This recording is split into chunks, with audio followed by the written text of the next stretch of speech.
in task 3 we are supposed to calculate the profit made by the club during this trip, and this here is our solution. This is a pretty simple solution. Basically, the total amount collected by the club was calculated in task 2, right? In task 2 we calculated the total amount paid by the club, the total amount paid to the club. So this was the total amount that was collected by the club. But what we want to know is what is the actual amount that the club needs to pay for this trip. What is the actual amount? What is it going to cost the club? For that we are going to use this table, right? This is the table that we used in task 1, right? So now we have the updated people with us, right? And if we have a number of people between 12 and 16, then we are going to use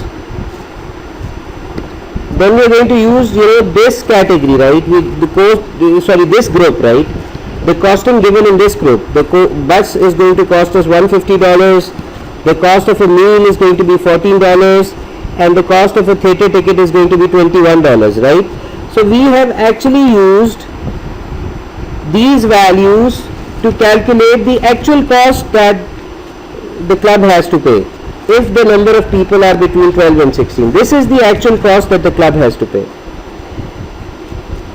Okay, if the number of people are between 17 to 26, in that case we used this group of values, right? We used $190 for the bus, 13.5 for the meal, 20 for the cost of theatre ticket, right?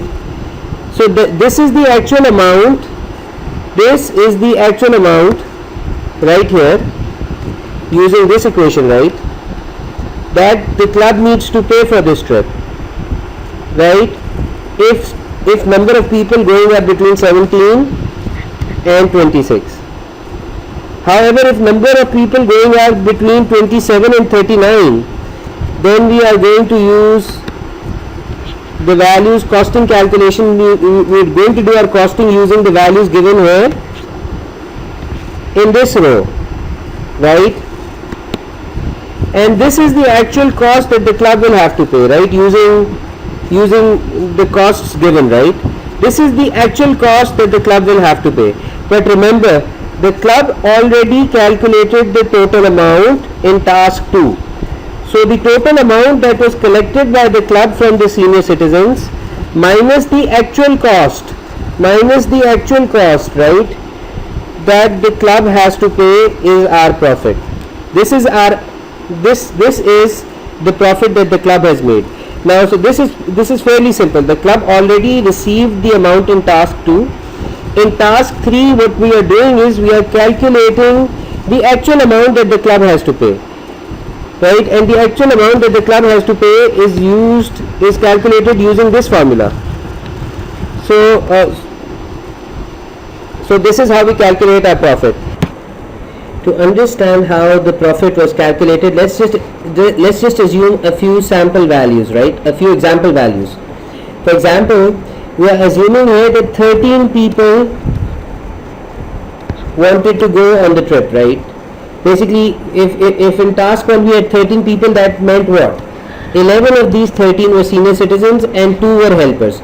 So 11 senior citizens wanted to go on the trip and they were given 2 helpers, right? Then the total cost was calculated using the values given in the table. Remember, we had a table. From that table, the cost of a bus, the cost of a meal and the cost of a ticket was chosen for 13 people, right? And this was the total cost that came out, right? $605 for 13 people. Then the cost per person was calculated. This $605, which was the cost of the trip, was going to be paid by the senior citizens, and we only had 11 senior citizens. The helpers were not going to pay anything. So per person the cost came out to be $55 per person, and these $55 were going to be paid by the senior citizens. So this is our working in task 1 based on 13 people. Per person the cost is going to be $55. Then in task 2 we said that there were 3 extra people who wanted to go, which meant what? The total number of people now going on the trip was updated. So updated people was equal to 13 people that were previously going plus 3 extra people.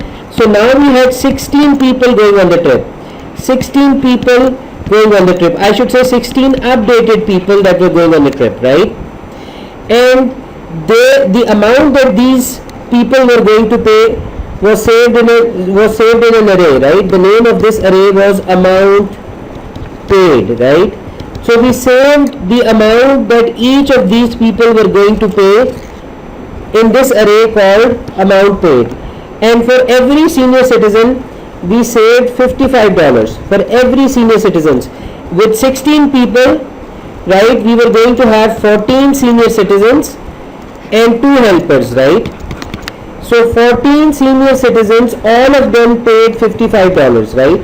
This was the amount that we had calculated in task 1. So the amount had already been calculated. Even though now we had 3 extra people, they were going to pay the amount that was already calculated in task 1, right? So for our example scenario, in task 1 we had calculated $55 per person, right? So this was the amount that everyone was going to pay. Now that 3 extra people were added, even these 3 extra people were going to pay $55 per person, right? So all 14 of the senior citizens paid $55 per person, not 15 but $55 per person, right? And so the total amount paid by the senior citizens was 770, right? We calculated this total amount paid. We added up all of these values, and when we add up all of these values for the 14 senior citizens who each paid $55, this comes out to be $770. So this was the amount that was collected by the club. And then in task 3, we have to calculate in task 3 we have 16 people, right? We are going to do our calculations based on 16 people because this is the updated number of people, right? So what is the actual amount that the club will have to pay if they have to take 16 people on the trip? Once again, we use the values given in the table. Remember, we had a table, right? This table. So we use the values given in this table to calculate the cost that it would that the club would have to pay if they wanted to take 16 people out, right? So we were going to include this group, right? So this was the group whose values had to be picked, 12 to 16, right? So based on this table, the calculations are again made, right? For 16 people, this is the amount that the club actually has to pay. For 16 people, this is the amount that the club actually has to pay. We calculated it using this formula by taking help from the table, right? So this is the amount that the club actually has to pay, but this is the amount that the club has received. So the club has received $70, right? But the club actually has to pay $710. And the difference here is because in task 1 we did all the calculation based on 11 senior citizens. So 11 senior citizens were going to pay the cost of the bus. 11 senior citizens were going to pay the tickets for the 2 helpers, the meal for the 2 helpers. All of this calculation, the amount that was going to be spent on 2 helpers was shared by 11 people because 11 people were initially going on the trip, and for the 11 people the cost came out to be $55 per person. Then when we had extra people come in, we had 3 extra people come in, and now we had a total of 16 people. We still collected the amount based on 11 people, right? We still collected the $55, right? For all the 14 senior citizens, we collected $55 per person, and this is where we were making profit, right? This costing had been done based on 11 people, but we were now going to charge all 14 senior citizens the same cost, $55 per person. So this is where we were making profit. And now I hope you understand how we are making profit in task 3. So task 3 profit equals what? Amount that was total amount that was paid to the club, which was $770, minus the actual cost that the club will have to bear, which is $710, and the profit comes out to be $60 in this case. Okay. Now in the exam, he can give you a slight variation. You can get a slight variation. For example, you may get something like this, right? He may ask you, did the club make profit?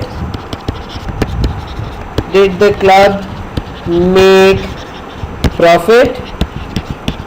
Was the club at break even, means no profit, no loss? Or did the club suffer a loss, right? So that's, he might give you a scenario like this. So in that case,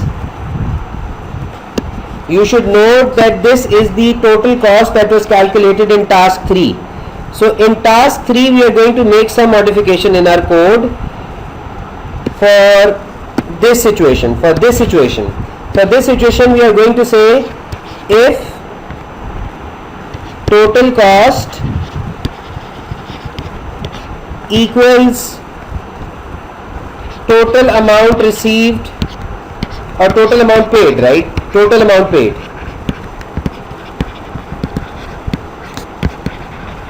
Then output break even, right?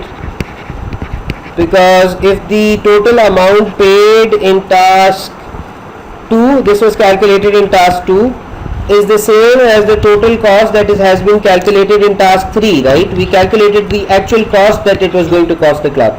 If these two costs are the same, then we are going to output that there was no profit, no loss, meaning there was break even, there was a break even situation. Else, if total cost is less than total amount that was paid to the club, right?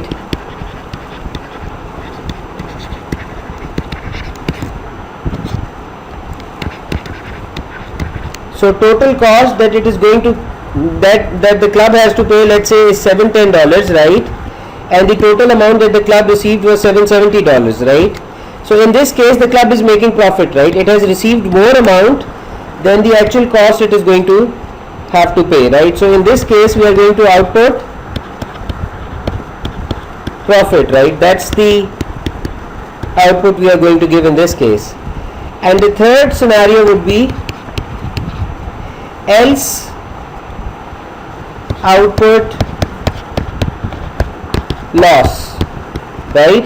And this is where we are going to do our end if. So if we did not make break even, if we did not make profit, then we definitely suffered a loss, right?